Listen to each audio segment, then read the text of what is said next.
할렐루야. 오늘 저는 본 말씀을 근거로 해서 바람직한 인생의 열매라는 제목을 가지고 은혜를 나누고자 합니다. 우리나라는요, 다른 나라와 달리 사계절이 뚜렷합니다. 봄, 여름, 가을, 겨울. 너무나 독특한 특징을 가지고 있습니다. 특히나 가을은 우리에게 자기 자신을 돌아볼 수 있는 여유를 갖게 해주죠. 떨어지는 낙엽을 바라면서 혹시 나의 인생도 저 나뭇잎에 불과한 것이 아닌가 하는 생각에 잠겨보기도 하는 것입니다. 또한 가을이라고 하는 것은 결실의 계절이고 수확의 계절이에요. 때문에 시골 같은 데 가보면요, 다 좋아야 되잖아요. 수확했으니까 다 좋아야 되는데 그렇지 못할 경우가 있어요.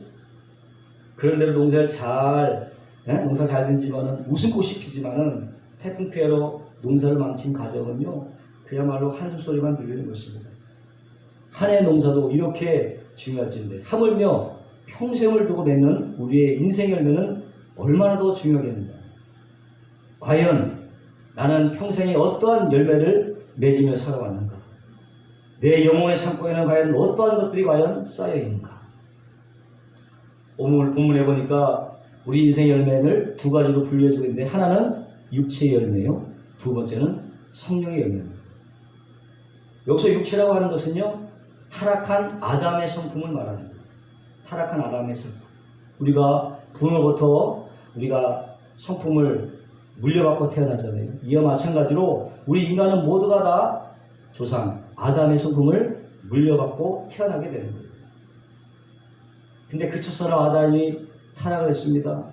그 마음 가운데는 늘 죄를 향해 달려가 나가고 싶은 욕구가 있었습니다. 그것을 우리가 고스란히 이어받고 태어났다고 하는 사실. 그것을 가리켜서 성경은 육신이라고 하고 육체라고 표현하는 것입니다.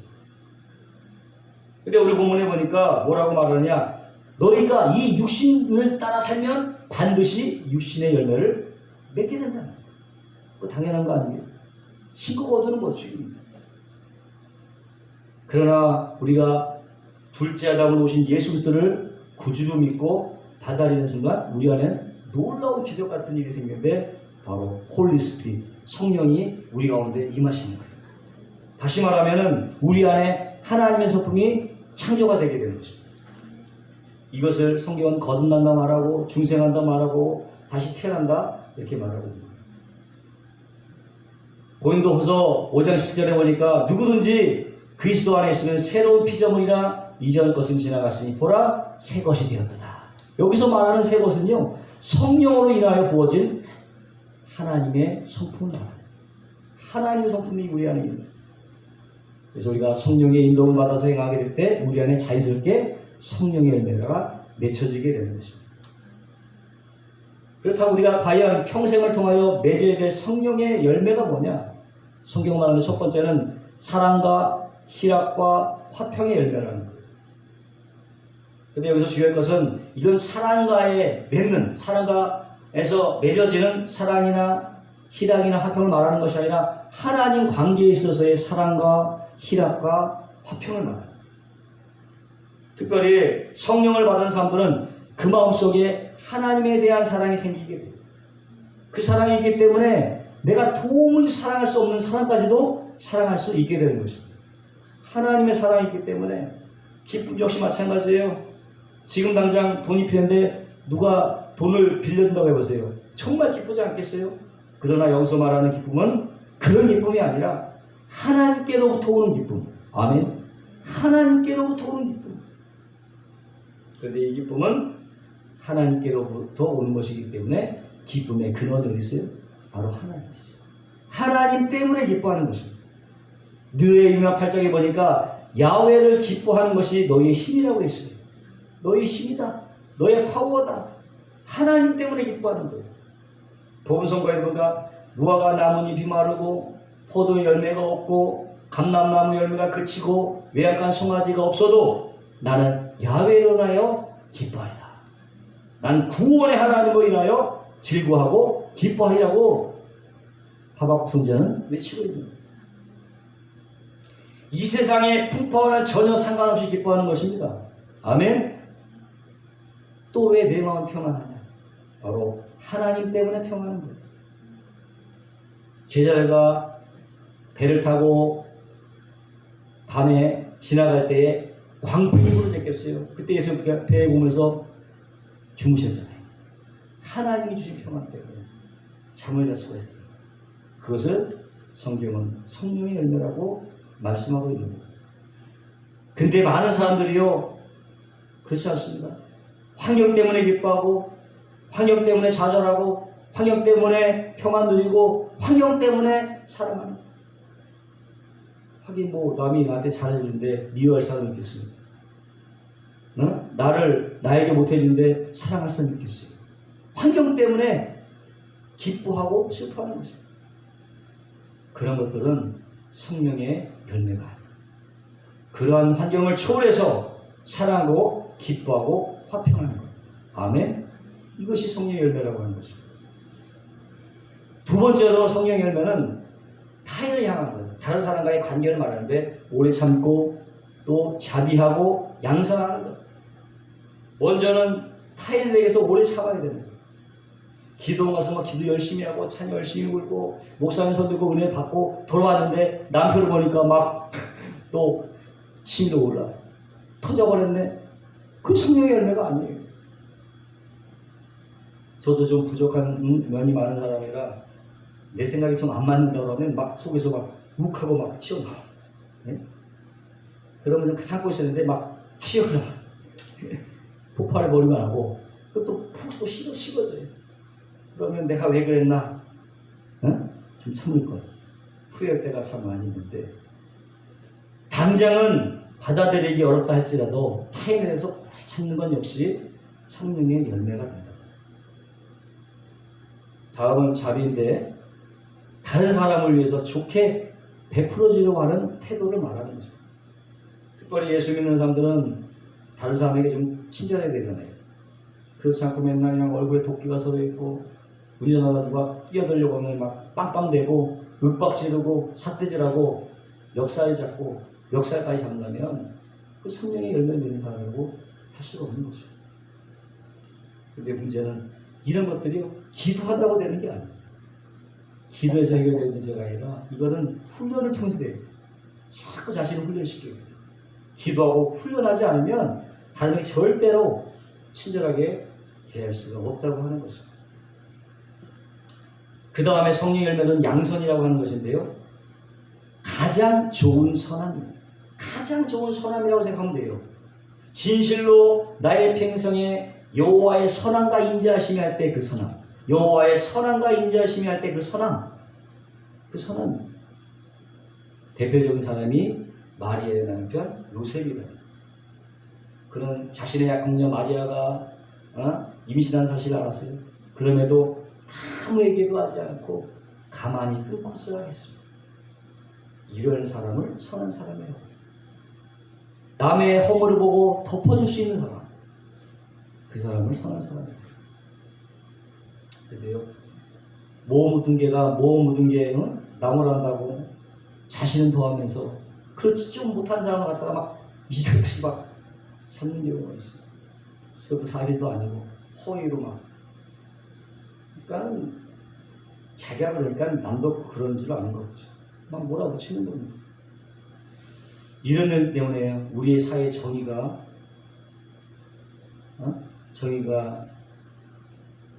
잃어가고 우리 사회는 점점 어두워지게 되는 거죠. 우리가 왜 보통 신령한 사람이라고 하면 뭐 기도도 많이 하고 돌을 많이 닦은 사람을 생각하지만 실제로는요 성령과 함께하는 사람이 신령한 사람이에요. 아멘. 여기에 나와 있는 9가지의 성령의 열매들은요 다 인격적입니다. 다 도덕적입니다. 다 윤리적입니다. 전혀 비이성적이지 않고요. 이상하지 않고 비상식적이지 않아요. 무당이 뭐 칼춤 추면서 흔들어대고 시퍼런 작두나를 타고 하는 것이 신령한 것이 아니랍니다. 지극히 상식적이고 지극히 양심적이고 지극히 윤리적이고 도덕적이고 기본에 충실한 사람이 바로 여러분 신령한 사람이라는 것을 믿으시길 주의 이름으로 축원합니다. 그 사람이 성령과 함께하는 사람. 기본을 떠나지 않습니다. 마지막 세 번째 성령의 열매는요 자기 자신을 향하는 것이에요.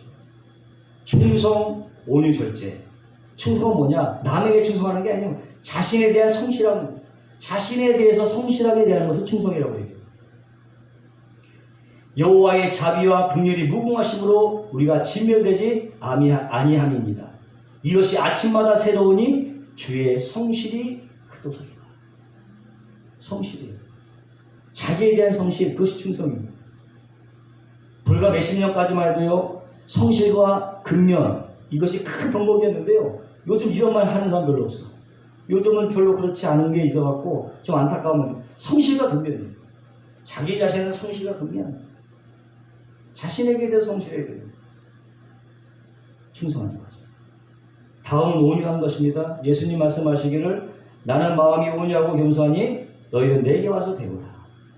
온유라고 하는 것은 다른 사람과 다툼과 분쟁을 일으키지 않는 거예요. 비록 자신이 억울함을 당해도 결코 상대에게 보복을 하지 않는 거예요. 그게 온유함이에요. 보복하지 않습니다. 근데 보통 사람은 어떻게 합니까? 자기가 당한 것에 몇 배, 몇십 배를 갚아주려고 하는 거예요. 자기가 흘린 눈물에 상대방에게 피눈물로 갚아주려고 하는 거예요. 그러면 그 상대방은 가만히 있습니까? 더 큰 수를 막 갚아주려고 하고 끊임없이 보복의 연속. 지금 당장은 보복에서 만족할지 모르겠지만요, 더 큰 보복을 불러일으키게 됩니다. 역시 지혜로운 것이 아니죠. 이런 사실이 안 되면 누군가는 그쳐야 돼요. 그쳐야 돼요. 그렇지 않으면 복수의 칼날이 사그러들지 않고 결코 보복의 굴레를 벗어날 수가 없는 거예요. 다음 절제라고 하는 것은요, 자기 자신을 잘 통제하는 것입니다. 조금만 좀 기쁘면 내비끌듯 하다가 조금만 슬프면 막 땅을 치고 우는 거예요. 절제하지 못하는 것입니다. 때문에 화가 나도 좀 절제하고 말도 좀 절제하고 또 표정 관리도 좀 하고 절제할 줄 아는 거, 그것을 성령의 열매라고 말씀하고 있는 거예요. 그렇지 않고 막 화가 난다고 막 아무 말 대잔치라고 아무 말 던져놓고 내가 언제 그러냐고 하면은 누가 그런 사람을 신뢰하고 따라가겠어요. 중요한 것은 누구든지 육신의 열매를 맺든지 성령의 열매든지 심은 대로 거두게 마련인 것입니다. 두 가지 열매가 있어요. 왜 그러냐? 우리 안에 두 가지 성품이 있기 때문에. 두 가지 성품이 있습니다. 17절에 육체의 소욕은 성령을 거스리고 성령의 소욕은 육체를 거스르니 이 둘이 대적함으로 너희의 원하는 것을 하지 못하게 하려 함입니다. 때문에요, 예수를 믿든 믿지 않든 누구에게나 이 갈등이 있어요. 다 갈등이 있어요. 왜? 예수 믿지 않거나 않는 사람들 역시도 뭐가 있어요? 하나님의 형상으로 지음받았기 때문에. 그 증거가 뭡니까? 타락했다고 하나님의 형상이 완전히 죽어버린 게 아니에요. 최소한의 양심이라는 게 있어요. 최소한의 양심. 그것 때문에 사람들이 갈등을 일으키는 거예요. 어떤 사람은 더 느끼기도 하고 어떤 사람은 덜 느끼기도 하지만 그 양심 때문에 갈등하게 되는 것입니다. 그런데 예수를 믿는 순간 그 양심이 더 살아나. 살아나니까 어때? 그 갈등이 폭이 더 커지는 거죠. 그러니까 믿음은 갈등이에요. 믿는데 갈등이 없다. 의심해 봐야 되는 것입니다. 예수 믿으면 처음에 어떻게 기쁘죠? 막 이유 없이 기쁩니다. 하루 종일 웃고 다녀도 기뻐요. 그 다음에 어떻게? 맨날 갑니까? 그 기쁨이? 그 다음엔 고민스러운 거야. 고민스러운 거야. 차라리 야, 내가 예수 안 믿으면 뭐 내 맘대로 살 텐데 왜 예수 믿어? 왜? 고통이 많이 다가오니까, 갈등이 커지니까 없던 갈등이 막 생겨나는 거예요. 에? 주여 이 상황에서 나를 건져주시옵소서 외칠 수밖에 없는. 그러면 예수 믿고 나서 맨날 갈등하고 고민만 하다가 죽는 인생이 되겠느냐? 사도 바울은 그렇지 않다고 얘기해요. 너희는 승리할 수 있다. 그래서 예수의 사람들은 육체와 함께 그 정과 욕심을 십자가에 못 박았느니라고 선포하고 있어요. 너희 육체를 남이 박아주는 게 아니라 스스로 못을 박아. 스스로 못을 박아버리는 거죠. 오늘날 사형 방법 중에서는 교수형이 있고 총살형이 있고 가스형이 있고 심지어 약을 타서 죽이는 여러 가지 유형들이 있어요. 죽이는 방법이. 근데 로마 시대에 어때요? 십자가에서 죽이는 방법이 가장 찬연해요. 가장 찬연한 거예요. 정말 흉악 무도한 죄인만 처형하는 십자가. 근데 그 사도 바울은 그런 무시무시한 십자가에서 자신의 정과 욕심을 못 박으라고 얘기해요. 그 십자가에 정과 욕심을 못 박으라고. 그만큼 우리 안에 있는 육정이 극악무도하다는 거예요. 극악무도한 죄라고 하는 거예요. 성범죄는 물론이고 살인, 폭행, 사기, 사회적인 죄, 종교적인 죄, 우리의 감각적으로 짓는 모든 죄가 다 극악한 것이다. 극악무도한 것이다. 십자가 처형을 받아 마땅한 것이라고 사도 바울은 지금 얘기하고 있는 거예요. 요즘에는 내로남불 이런 얘기를 많이 하고 있는데 세상에요 아름다운 불륜이라는 건 없습니다. 아름다운 불륜은 없어요. 우리의 인식이 중요한 것입니다. 이러한 육정과 욕심들은 다 십자가에 마땅히 처형해 버려야 될 것으로 그렇게 생각해라. 조금의 동정도 가지지 말라. 싹부터 잘라야 되지. 아예 그냥 싹부터 잘라야 된다는 거예요. 물론 십자가에 내 육체를 못 박는다는 사실은 참으로 고통스러운 거예요. 생각해 보세요. 양손 양발에 못이 박히고 그걸 갖다가 온체중을 지탱해야 되는 거예요.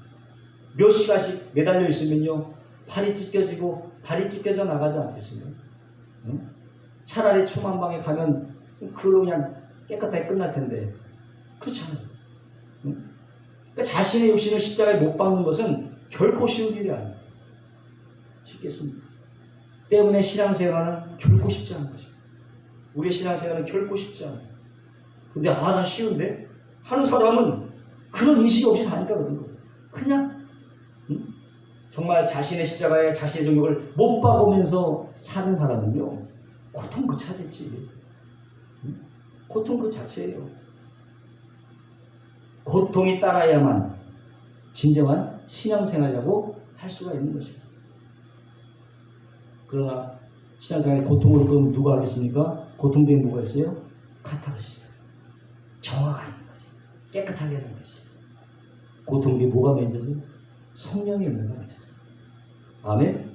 성령의 열매가 맺어져. 그것을 바라보는 사람의 고통을 참아낼 수 있는 거예요.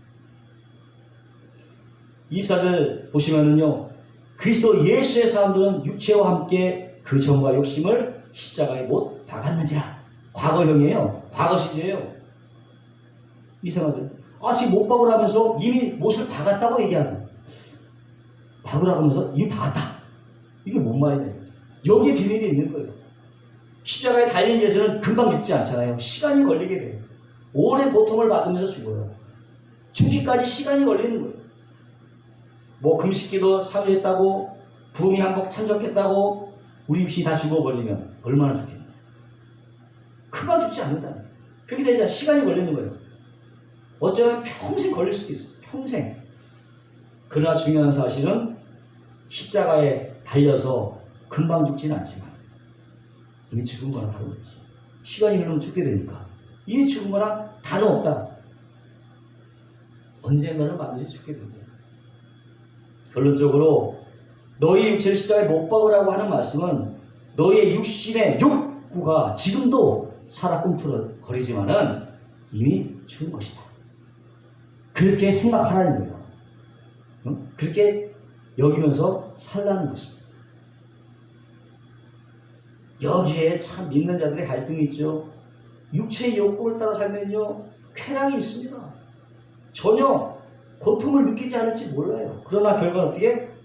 육체의 일을 행하면 반드시 죽게 됩니다. 그건 틀림없는 사실이에요. 사도 바울도 말하고 있습니다. 우리의 정과 육을 십자가에 못 박아야 된다. 조금도 동정할 필요 없다. 조금도 주저할 필요가 없다.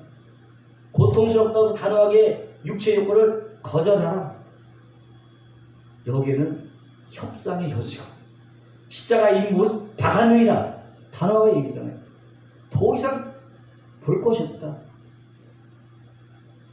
단호하게 잘라버리고 분이 올라올 때 잘라버리고 이욕이 올 때 잘라버리고 단호하게 거절하라고 얘기하고 있는 거예요. 하나님께서도 블레셋 족속과 아말렉 족속을 뭐라고요? 씨도 남기지 말고 진멸하라. 완전히 죽여버리라. 야, 하나님, 야, 그렇다고 너무 잔인한 거 아니냐? 아니죠. 왜? 그것들이 그들의 죄의 근원이었기 때문에 싹부터 잘라버리라고 합니다. 우리가 하나님보다 더 자비로울 수 없잖아요. 예? 하나님보다 그러나 많은 사람들이 죄에 대해서 너무나 관용합니다. 너무 동정합니다. 이것은 불륜이 아니라 사랑이라고 합니다. 그러나 육체의 일은 현저하다고 하는 거예요. 그런데 그렇지 않다. 그럼 스스로 속이는 거예요. 자기 기만에 빠지는 거예요. 과연 이런 상황에서 우리가 과연 성령의 열매를 맺을 수가 있겠느냐? 우리의 육신을 십자가에 못 박고 성령을 따라 살아야만 되는 것입니다. 18절에 보니까 성령의 인도에 따라 살라 이렇게 얘기하고 16절 25절에 보니까 성령을 쫓아 살라 이렇게 말씀하십니다. 비슷한 말 같지만요, 그 의미는 조금 달라요. 성령의 인도하심에 따라 살라는 뭡니까? 수동태예요. 성령의 인도함을 받으라, 수동태예요. 성령을 쫓아 살라는 긍정형이에요. 네? 한마디로 능동태야. 차이가 있습니다. 인도는 누가 합니까? 성령님이 하고, 따르는 것은 누가 해야 돼요? 우리가 따라가야 됩니다. 그래서 성령을 쫓아 살아간다는 말은 성령께 모든 것을 맡기고 어떻게요? 맡겼으면 가만히 있나? 능동적으로 따라가라는 거예요. 쫓아가라고 하는 거예요. 즉 말하면 성령이 주시는 소원을 따라서 살아가라. 그것도 현재시이기 때문에 매일매일 매 순간순간 누구의 인도? 성령의 인도를 받아야 된다. 왜? 사단의 인도도 받을 수 있기 때문에. 성령의 인도하고 있다면 사단의 인도도 있을 거 아니에요. 날마다 성령의 인도를 받으라는 거예요. 또한 쫓아 행한다. 걷는 것입니다. 쫓아 행하는 것입니다. 걷긴 걷는데 내 마음대로 걸어가는 것이 아니라 줄을 맞춰서 걸어가야지. 군인들이 제식할 때 줄을 맞춰 걸어가잖아요. 그 정해진 줄 안에서 걷는 것이잖아요. 그 줄이 뭡니까? 성령께서 정해진 줄로 걸으라. 아멘. 한마디로 성령이 주시는 소원을 따라 걸어가야 됩니다. 그럴 때 성령이 우리 안에서 성령의 열매를 맺고자 하는 소원을 주십니다. 성령의 열매를 맺고 싶다. 그 소원을 우리에게 주시는 거예요. 사랑과 희락과 화평과 충성과 온유와 절제, 이 모든 소원을 우리에게 불어넣어 주시는 것입니다. 그리고 우리는 어떻게 주셨으니까 우리 그저 그 소원에 맞춰서 살아가면 돼요. 아멘. 그게 전부예요. 인도는 누가? 성령님이 하시고, 따라가는 건 누가? 내가 하는 거예요. 그럴 때에 우리 안에 풍성한 성령의 열매가 맺혀지게 될 줄로 믿습니다. 결론적으로 얘기해서 우리 각자가 어떻게 우리 인생의 농사를 성공적으로 마칠 수 있는가? 어떻게 성령의 열매를 주렁주렁 맺을 수가 있는가? 첫 번째는 정과 욕심을 십자가에 못 박아야 됩니다. 두 번째는 우리 안에 주시는 성령의 소원을 따라서 맞춰 살아가야 됩니다.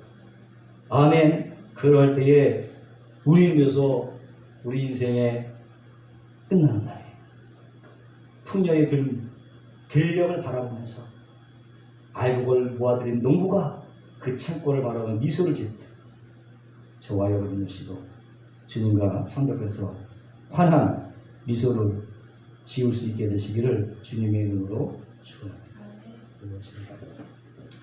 하나님 감사합니다. 우리의 인생의 농사 가운데에서 정말 어떻게 하면 우리가 풍실한 결실을 맺고 성령의 열매를 맺으며 살아갈 수 있겠습니까? 날마다 다가오는 정과 육을 십자가에 못 박아 버리고 성령께 주시는 소원을 따라 행하며 살게 될 줄로 믿습니다. 내 힘으로 안 되고 우리 성령의 능력으로 되시오니 성령께서 역사하셔서 우리 삶 가운데 하나님이 주신 열매를 가득 사는 삶이 될 수 있도록 주 역사하여 주옵소서. 감사하며 예수님의 이름으로 축복하고 기도하옵나이다.